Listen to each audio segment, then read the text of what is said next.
جو اس کی اولاد کی اولاد کی اولاد کی اولاد جو اس کی لاٹھی اولاد سیدنا عبد القادر جیلانی غوث اعظم جن کو دنیا غوث اعظم کے نام سے جانتی ہے، سنو وہ میری تیری عقل میں آ سکتے عقل چھوٹی پڑ جائے گی، مقام غوث اس سے بہت بڑا۔ خدا جب دین لیتا ہے تو عقلیں چھین لیتا ہے۔ ارے جب تو مقام غوث نہیں توڑ سکتا، ناپ سکتا، سمجھ نہیں سکتا، تو پھر مقام مصطفیٰ کیسے سمجھ سکتا؟ مقام مصطفیٰ سمجھنا ہے تو تیرے غوث بنا، پھر بھی کما حق اس کو سمجھ سکتا نہیں۔ ارے کما حق تو کوئی مقام غوث نہیں سمجھ سکتا۔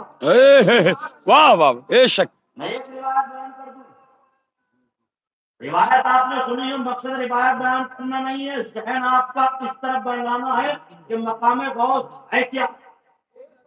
روایت آپ نے سنی ہوگی، علماء ہو سکتا بھی تقریر میں بھی سنی ہو، اعلیٰ حضرت نے بھی اس کو لکھا ہے تفریح الخاطر کی مناقب شیخ عبد القادر کے اندر فتاوی رضویہ، اس کے حوالے سے فتاوی رضویہ میں لکھا ہے جب سرکار معراج میں تشریف لے گئے تو روح غوث اعظم نے کانا دیا، سنی ہوگی نا یہ؟ تو آپ کے دونوں شانوں کے درمیان میں قدم نقش مصطفیٰ تھا، سبحان اللہ۔ سرکار کے قدم کا، اور توجہ سے سننا میرے کو، تھوڑی گاڑی کے اندر میں پتلا کر کے سمجھا کیا یہ کرامت ہے غوث اعظم کی؟ کئی کرامتیں ہیں جب آپ پیدا ہوئے۔